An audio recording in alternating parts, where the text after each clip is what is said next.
Oh, this is a YouTube channel, which means it's time for a Q&A. Oh my goodness, what a can of worms we are opening here.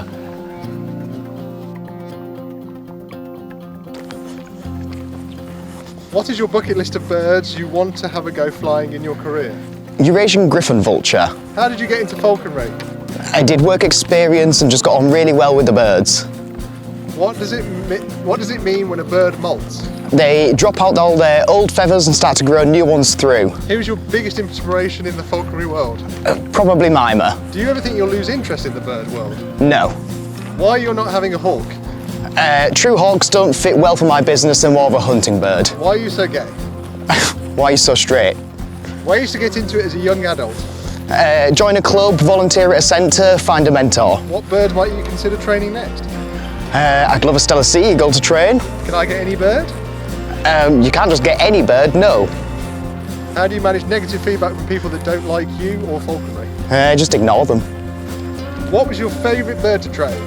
The falcons, probably. Who's your favourite bird to fly? At the moment, probably Sky, but I'm sure he'll take over. How do you think the birds see you? A partner, a parent, a friend, or a weird two-legged food delivery system? It depends how they were raised. Advice for someone who wants to start their own bird of prey company someday. Okay, so there are lots of things that I could say about this. Of course, you need a licence if you're here in the UK, an animal activities licence, which means you need to be inspected by the council. Make sure all of your housing is in order, make sure you've got all the right paperwork. You also need to make sure that you're confident in your team of birds, so they're happy to fly at different locations and in different surroundings.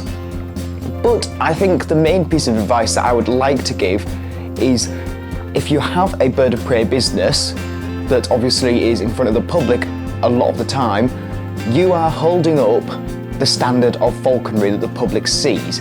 So it's really important that you make sure that you follow the rules, make sure your birds are in good condition, make sure you're giving the right information to people, because whatever you show is usually the public's opinion of what falconry is. So you have the entire industry resting on your shoulders when you're doing a show. So make sure you have everything exactly how it should be.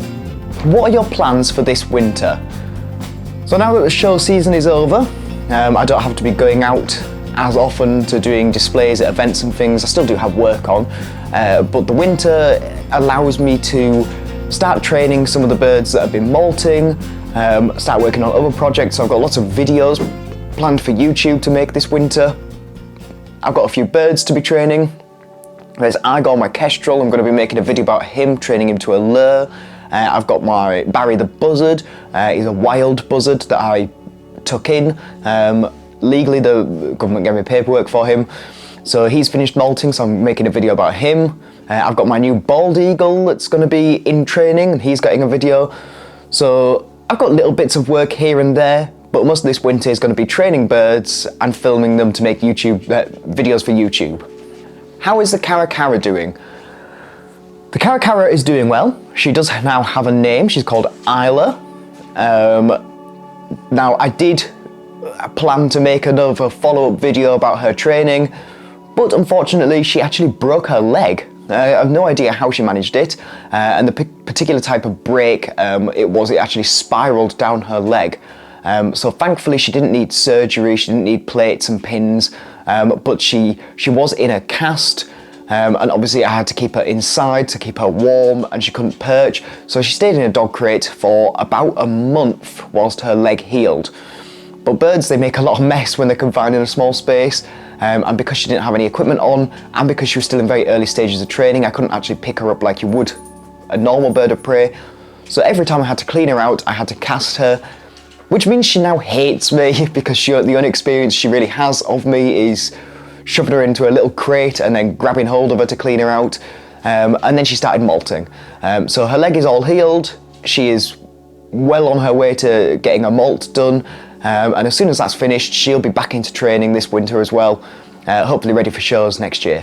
I'm interested in falconry, but I don't have the space for an aviary. What are the options? That's a tough one. There are options. You can build a weathering or a compartment where the bird is tethered, and they're happy to live in those depending on the type of bird. You can't keep every kind of bird in a weathering, and it's not ideal to keep them tethered permanently. Usually you'd have to give them a rest period in a full aviary, typically to molt or even just for a break for a portion of the year. And you can buy already made freestanding weatherings. A friend of mine built some excellent ones. I've just built my own. But there are options. They don't always have to live in an aviary. But if you can, it's better to have an aviary or even just contact a friend, find somebody who could house the bird in a free loft aviary for you whilst they molt. How do you go about finding a mentor? Now, it's getting more and more difficult nowadays to get yourself a mentor. It's quite an old-fashioned thing to do, and a mentor isn't always the answer forwards. There are other ways to get into it, volunteering at centres. But I think the best way probably to find a mentor is to join a local club. There's quite a lot of clubs around the UK, and they have regular meetings, usually once a month. So if you join a local club, introduce yourself at one of the meetings, tell everybody what you want to do, then hopefully there will be somebody there who is willing to help and teach you and take you out throughout their season. Upstart costs and weekly breakdown. I assume that means with regards to running a business, which I can't give away all of my personal information about money, but there is a lot of costs obviously to starting a business like mine. Of course you have to buy all the birds, all of the equipment, your tracking system. You need to build aviaries for them all to live in, which can start to add on quite a lot of cost. You need a suitable vehicle to travel them in, boxes, perches, baths, gloves, bags. There's a lot of things that you have to pay into. I'm lucky with my business that I actually already owned a lot of the stuff, but I think I did go back and try and work out how much it would cost to start from scratch with a very small team of birds. And I think the figure that I ended up coming with was just over 11 grand to start off everything. I obviously didn't have to pay that because I already owned most of the stuff and have all the birds already. But yeah, it's quite a lot of money to start. And then weekly costs, again, is difficult to work out. For the most part, once you own the birds and they're fit and healthy, all you really need to be paying for is their food, perhaps a bit of electricity for a freezer to keep their food in, and if you want to, you can install heaters for the winter. But you can get food for birds of prey relatively cheap compared to a lot of animals, although the cost of raptor food is rising. I think I pay £16 for a 10 kilogram box of day-old chicks, and it's about £1 per quail. I also go to the butcher and buy a load of shin beef and chicken wings. So generally the weekly cost is just for food really, unless something does go wrong, and then you do have to pay for a vet, which adds on a lot. And there's also fuel. If you're going to be running a business, obviously there's fuel, and then all the insurances, public liability, your vehicle insurance, all of that. So there's a lot to consider if you're going to try and run a business. Why do falcons have hoods but other birds don't? Well, I disagree with that. Both my hawks and my eagles also wear hoods. I just tend to not show them as often. With the falcons, they're incredibly visual animals, incredible eyesight, and they take absolutely everything in. If you've seen it, they've seen it 5 minutes before you have. And so the hood just keeps them nice and calm and relaxed.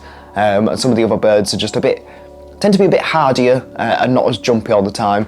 So they still do wear hoods, it's just that I don't show it as often as I do with the falcons. What are your views on the proposed tethering ban? How could it affect your business? Oh my goodness, what a can of worms we are opening here.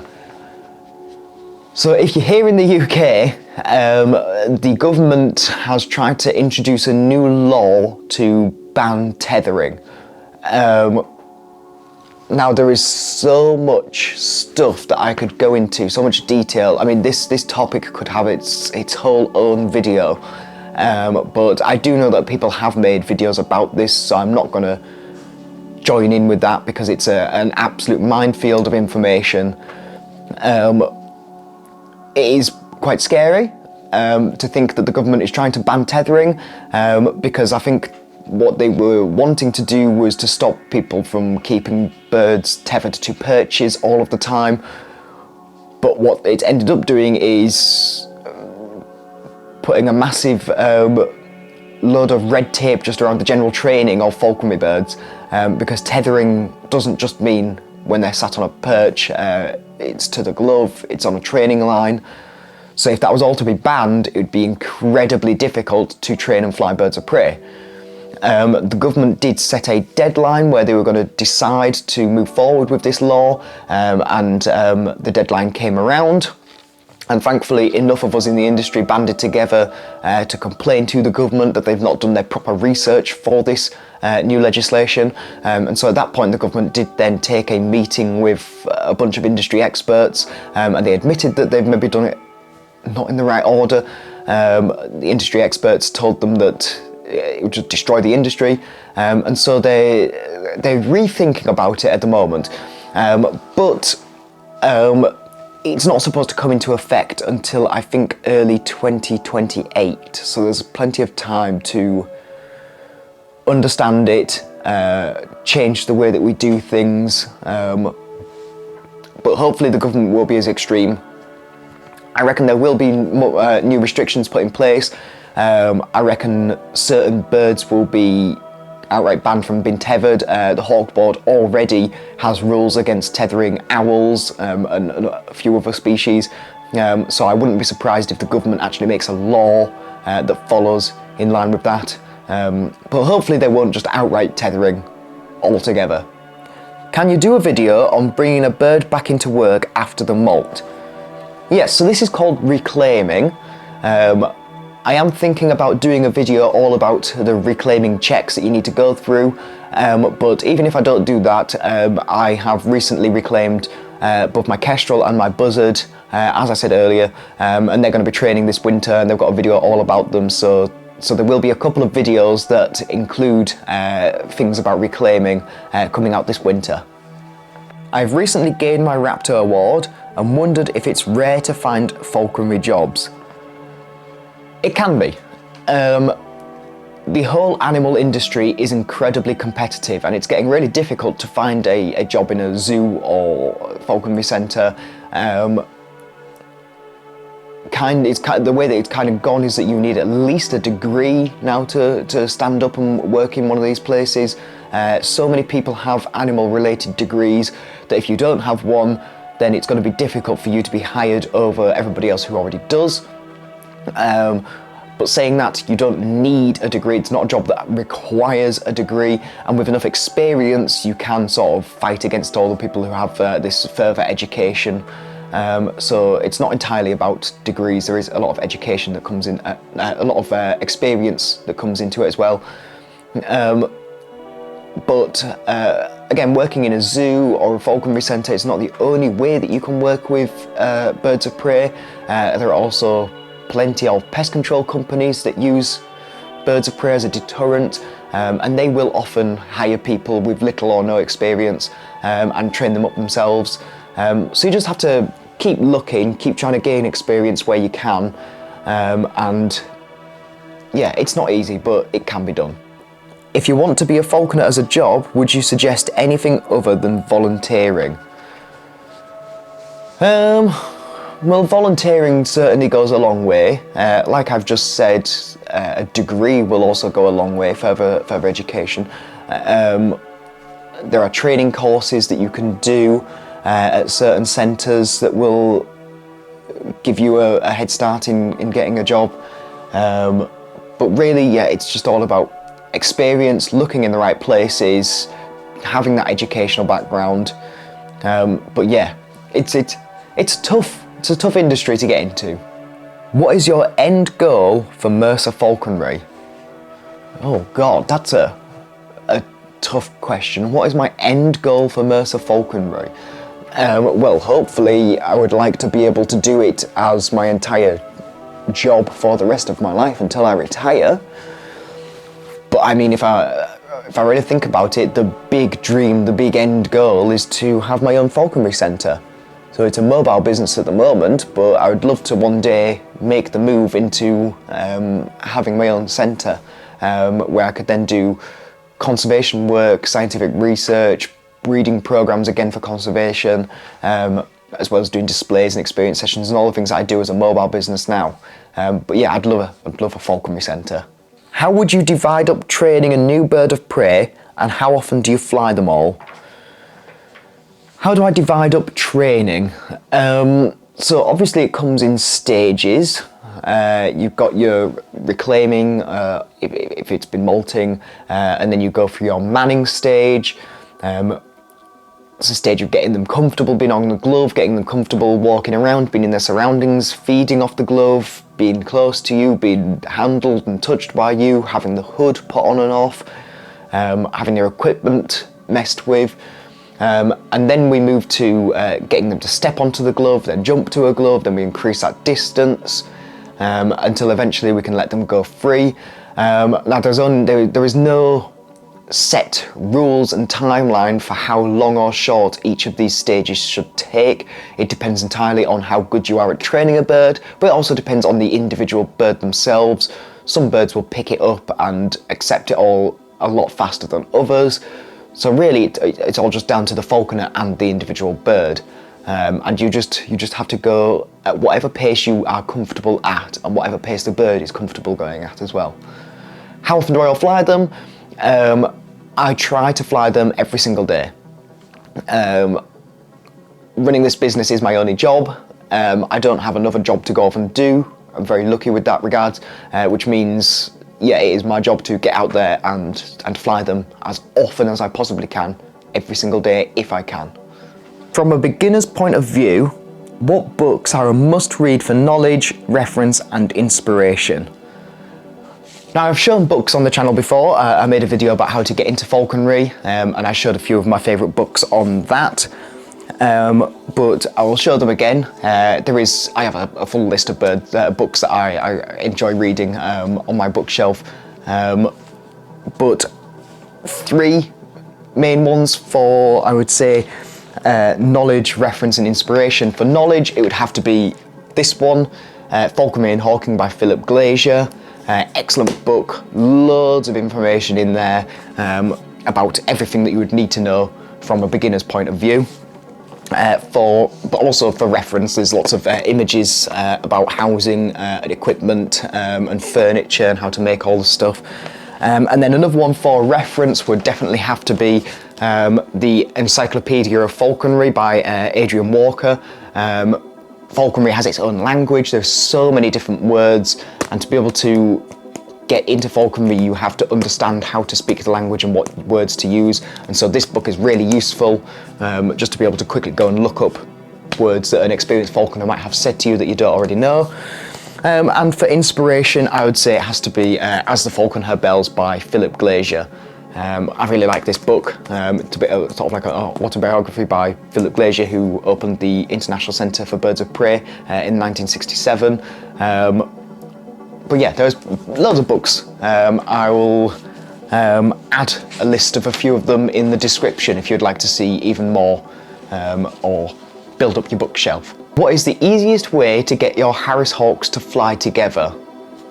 Right, okay, so I am thinking about making a video all about this because there is a lot of differences in opinions across the world of falconry about how you should introduce a cast or a group.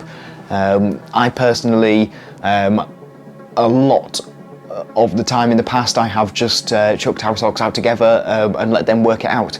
I'm very lucky to say that I've never had a fight happen, but I have seen it happen to other falconers mid-display. So the steps that I tend to go through is I usually tether them near each other for a while, so they're housed close to each other, they get used to seeing each other. I'll try and feed them at the same time so they know they've got their own food. And then generally, I just let them go in the field. People might disagree. People say there's lots of processes to go through, but that's just the way that I do it. They are a social species. They tend to just do quite well and work it out themselves.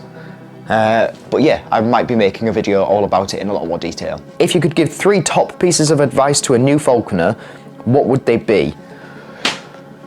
Ooh. Experience, knowledge,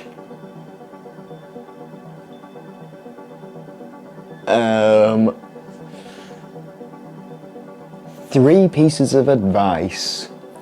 Yeah, definitely gain as much experience as you possibly can, whether it's going out with local falconers or volunteering at a centre. Definitely knowledge, so try and learn as much as you possibly can. Reading books, using online resources, educate yourself through schools and colleges and things. And the third one is make sure it's definitely for you before you get into it, before you buy a bird, because it's not for everybody. But I do have a video about this on the channel already called something like Hard Truths About Falconry, so make sure you go and watch that video. What are some good questions to ask your mentor? Oh, well, it's been a long time since I've had a mentor. I'm not sure whether there's good questions to ask them, or if a better way to put it is to just ask them as many questions as you possibly can.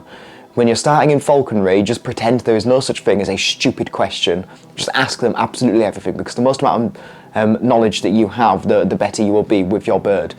Yeah, just ask them lots of questions. Lots of questions. Doesn't matter what it is, just make sure you ask everything. How do you know when you're ready to get a bird? Well, that's a tough one. It's definitely not something that you should rush. Don't just rush out and buy a bird and think that you can pick it up and work it out as you go along. Make sure you have got plenty of experience. Make sure you are comfortable and confident with the species that you're going to get before you own one. Make sure you've got your housing set up, all your equipment set up. Make sure you've got permission to fly them on. And once you have everything in place and you're confident with your own experience and knowledge, then you'll be ready to get one. But don't rush it. Make sure you prepare yourself well in advance to actually going out and getting a bird. What are some similarities and differences between training the birds and your dogs? Okay, so some similarities is that kind of the methods of training and the psychology of the animals is quite similar. So most of my training is positive reward, a positive reinforcement. When the animal does a behaviour that you want them to do, you give them a reward for it. I also use, I think what is referred to as bridge training. A lot of people call it clicker training, although I don't actually use a clicker, I just use my whistle. And so the whistle is kind of the bridge between them doing the behaviour I want and them getting the reward. So I whistle for the birds to come to me so they get a piece of food, and I've done the same thing with my dogs. So whilst I'm out walking them, I'll give them a loud whistle and they all come charging back to me and sit, and then they get a treat. Some differences is that a lot of the birds of prey are naturally solitary animals, and it takes a lot more to get them to want to work with you, whereas dogs are very much a pack animal. They're a lot more loving than birds of prey, and so they naturally want to be with you and work with you anyway. So yeah, in terms of actually training, a lot of the methods are the same, but it's just the way that the animals actually behave and look at you is quite different. What is a funny story about one of the birds misbehaving? Well, there's a lot actually, but I think one of them has to be Peggy, my female Harris hawk. When I do experience sessions, people get to come here, spend a few hours flying the birds. We fly the falcons, the owls, the eagles through most of the session, and then we take a quick coffee break, and the end of the session is made up by a hawk hike with Peggy around the fields and the woods. Peggy loves water. She always seeks it out. And she kept doing it in the middle of experience sessions. Instead of flying around and doing hawk hikes with us, she would go and find a dirty, horrible little stream to go and take a bath in. So I even started putting her out on the lawn and giving her a bath before she flew. I typically don't give the birds their baths until after they've flown because they're not very good at flying when they're completely soaking wet. So usually they fly and then they have their bath afterwards. But just to try and prevent Peggy from going into a dirty stream, I started giving her baths before. And she completely ignored them. She would wait until we're out on this hawk hike. And one time, there's a beck, like a little stream that runs all the way around my field. In the middle of an experience session, she decides to dive straight vertically down into this beck, completely surrounded by thick, prickly brambles. I couldn't get in, and I hadn't put my boots on, or my wellies on that day. It was just my little trainers. And the only way that I could get to her was to climb down into the stream and crawl through a horrible dark little tunnel, soaking wet, pick her up and try and pull her out. And then I emerged with branches and twigs and hair all over the place, and I was soaking wet, and Peggy was angry because I'd pulled her out of the water. To see all these people in this experience session just looking down at me. So I had to tell them, I'm afraid, that's it, she's not going to continue flying anymore. So, Hara, he misbehaves quite a lot, but not dramatically. It's just he's got a lot of character. He'll sometimes decide, no, I'm not going to be flying around today, I'm just going to run around on the ground and attack all the cow poo on the field. And so quite often in the middle of our training sessions, if somebody were to come into the field and look, all they would see is me running after an eagle running across the floor with a load of dried cow poo in his beak. So yeah, they've all got their own characters, they're all quite funny, they all misbehave. It's just animals, they've got their own minds, I can't control them. So how do you manage your time? Not very well. Now, before we end the video, I would just like to really say thank you to everybody. The channel has just hit 5,000 subscribers, which is crazy. I never expected there to be that many people interested in my videos, but yeah, quite cool. So we've got lots more videos planned for this winter, so please stay tuned. If you enjoyed this video, leave a comment below about any other questions you would like me to answer. Maybe we could do a second Q&A if enough people ask questions. My dog's just whacked the camera, so the tripod moved. Leave it a like, please subscribe, become a member. You get to come in a private chat with me and my other members. We talk about all sorts of rubbish and nonsense. It's not always falconry.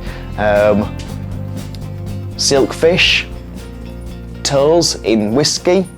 Yeah, if you want to know what any of that means, become a member. But as always, thank you for watching.